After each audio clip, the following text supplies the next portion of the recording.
Donc mon intervention porte sur les logiciels libres.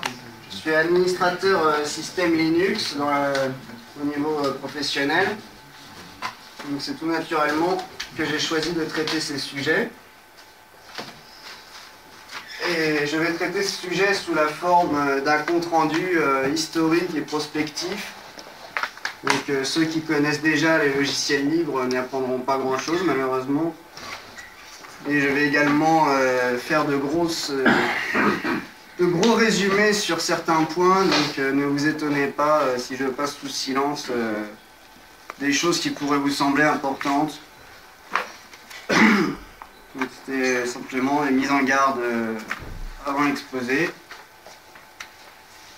Je vais donc parler logiciels libres et révolution technologique.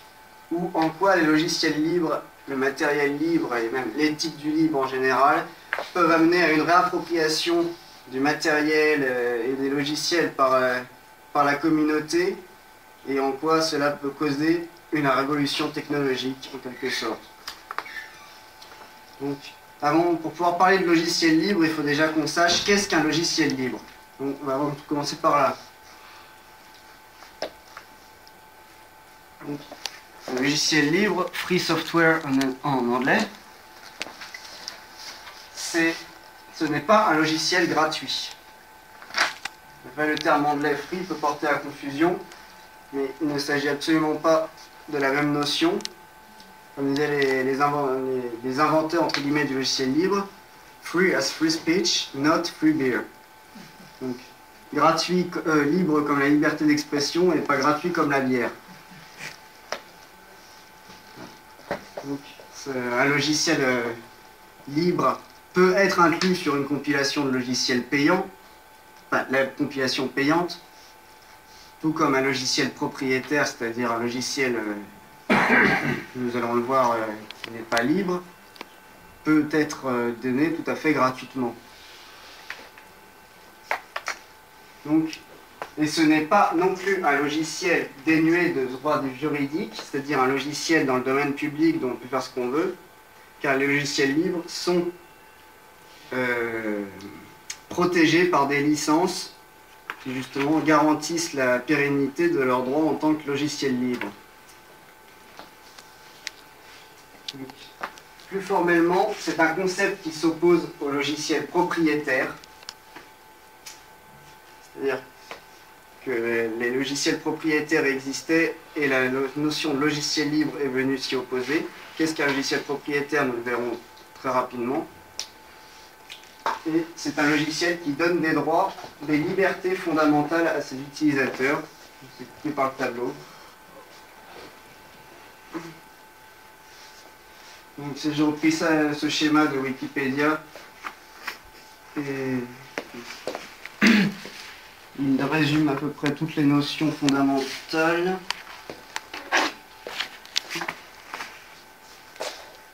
Donc, les logiciels libres donnent surtout 4 droits à leurs utilisateurs. Le droit d'utiliser le logiciel, quel que soit l'usage qu'on veut en faire. Le droit de pouvoir modifier, apprendre comment fonctionne le logiciel et le modifier en cas de nécessité.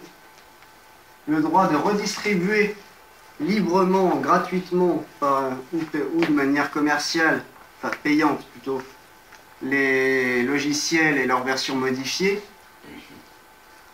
Et le droit de publier ces améliorations publiquement pour en faire profiter la communauté. Les logiciels sont protégés par des licences libres, donc comme nous le verrons tout de suite. La plus connue est la GPL, dont je vais parler bientôt. Il y a aussi Creative Commons, la licence Apache, BSD, etc. Il y en a des dizaines.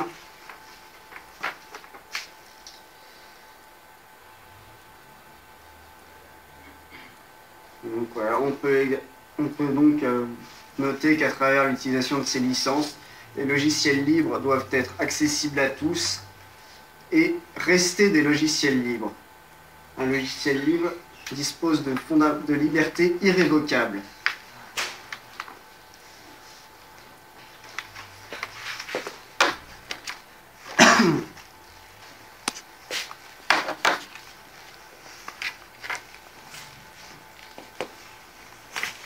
Donc d'où vient le concept historiquement? Au début de l'informatique, il n'existait pas de logiciel libre, il n'existait pas non plus de logiciel propriétaire. La plupart des ordinateurs étaient condensés entièrement dans les mains de l'armée, de quelques administrations privilégiées, et évidemment des chercheurs et des universités.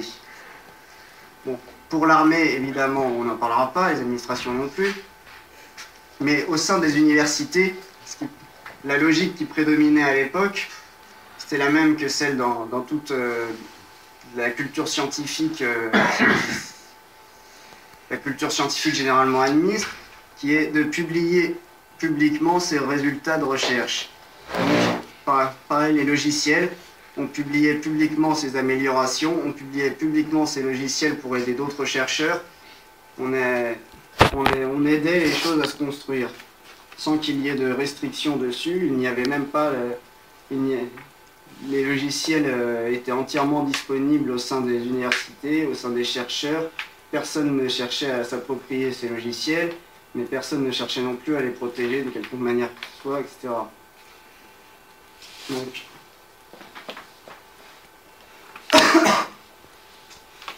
les logiciels propriétaires n'existaient pas non plus.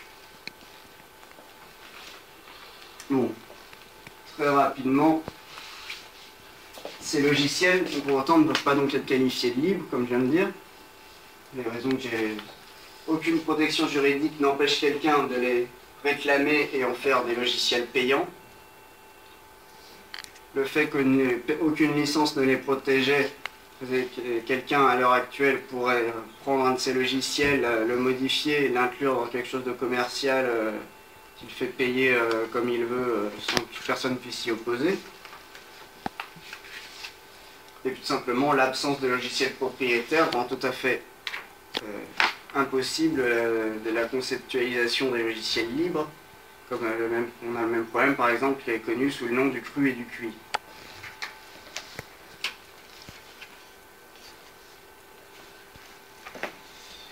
Donc, les choses commencent un peu à changer à partir des années 80 où l'informatique devient quand même plus répandue.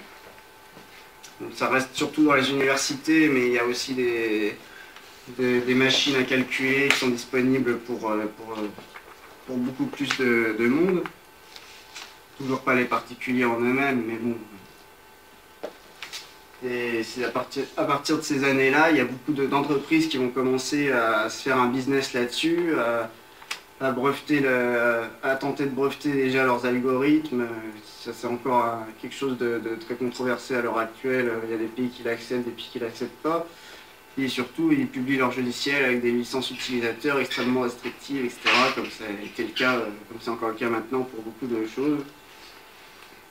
Et donc, il y a un scientifique qui travaillait au MIT, qui est devenu extrêmement connu grâce à ça, qui commence à ne plus supporter l'état d'esprit qui se développe avec les licences fermées, propriétaires, etc. Donc il y a une anecdote très célèbre où, avec une imprimante dont le driver était complètement buggé et il n'a jamais pu se procurer les sources pour essayer de le réparer, étant donné que celle-ci était publiée à un comité très restreint avec des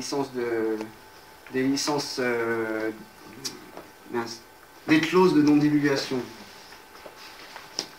Donc c'est l'événement anecdotique qui est généralement présenté comme, disons, le début de la vraie réflexion sur la notion de logiciel libre. Donc ce chercheur, c'est Richard Stallman, qui est donc devenu extrêmement connu à l'heure actuelle. Il est régulièrement en conférence partout dans le monde. Souvent il est français. Souvent il vient en France et il parle très bien français. C'est d'ailleurs pour ça qu'il va s'inspirer de la devise liberté, égalité, fraternité pour le logiciel libre. Alors pourquoi liberté, fraternité, égalité? Tout simplement parce que pour lui, le logiciel doit être égalitaire. C'est-à-dire que les utilisateurs quel qu'il soit, doivent pouvoir l'utiliser sans restriction, sans qu'on leur impose des conditions d'utilisation. Et les développeurs doivent pouvoir soumettre leurs améliorations, soumettre leurs modifications, sans que quelqu'un vienne leur dire « toi tu n'as pas le niveau » ou quelque chose comme ça. Il y a aussi de la liberté, donc les 4 libertés fondamentales que j'ai exposées au début: utiliser, redistribuer, améliorer, étudier. Et fraternité, simplement car au sein de la communauté des développeurs et utilisateurs de logiciels libres, il y a une certaine notion d'entraide qui prévaut. Les gens échangent, se publient leurs améliorations, se publient leurs rapports de bugs, etc. Donc c'est une certaine fraternité. Donc en 83, Stallman décide de commencer pour de bon à travailler sur le projet GNU pour GNU is not Unix. Parce que au MIT, il travaillait sur une plateforme tournant sous Unix, qui était le système d'exploitation. Je pense pas que j'ai besoin d'expliquer ce que c'est dans la salle. Donc le système d'exploitation qui tournait sous beaucoup de machines universitaires à l'époque. Donc il va commencer à essayer de créer un clone inspiré d'Unix, mais totalement libre, au sens de la notion de logiciel libre, qu'il va formaliser dans le cadre de ce projet. Donc il a écrit lui-même pas mal d'applications déjà GNU, comme par exemple, il me semble, le premier cron, il a fait le compilateur GCC, etc.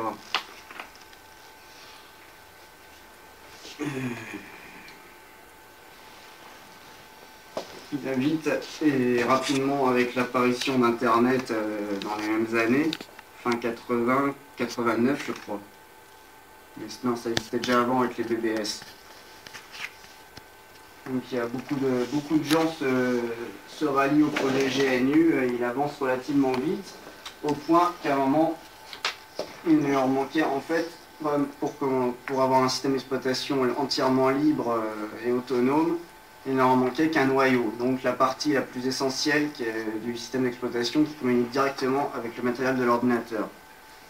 Donc ce noyau va leur être apporté par un certain Linus Torvald, qui lui aussi est devenu extrêmement connu du coup. Et c'est une version modifiée d'un système d'exploitation qui s'appelait Minix. Et il a donc modifié le noyau à sa sauce, ce qui a donné Linux. Simplement contre un jeu de mots avec Linux avec Linus et Unix. Et le noyau a été intégré rapidement à GNU pour donner GNU Linux, le premier système d'exploitation entièrement libre.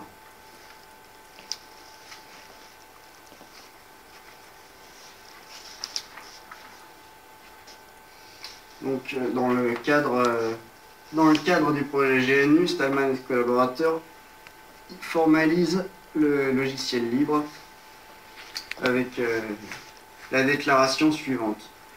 Liberté 0, la liberté d'exécuter le programme pour tous les usages. Liberté 1, la liberté d'étudier le fonctionnement du programme, ce qui suppose l'accès au code source. Liberté 2, la liberté de redistribuer des copies, ce qui comprend la liberté de donner ou de vendre des copies. Liberté 3, la liberté d'améliorer le programme et de publier ses modifications, ce qui suppose là encore l'accès au code source.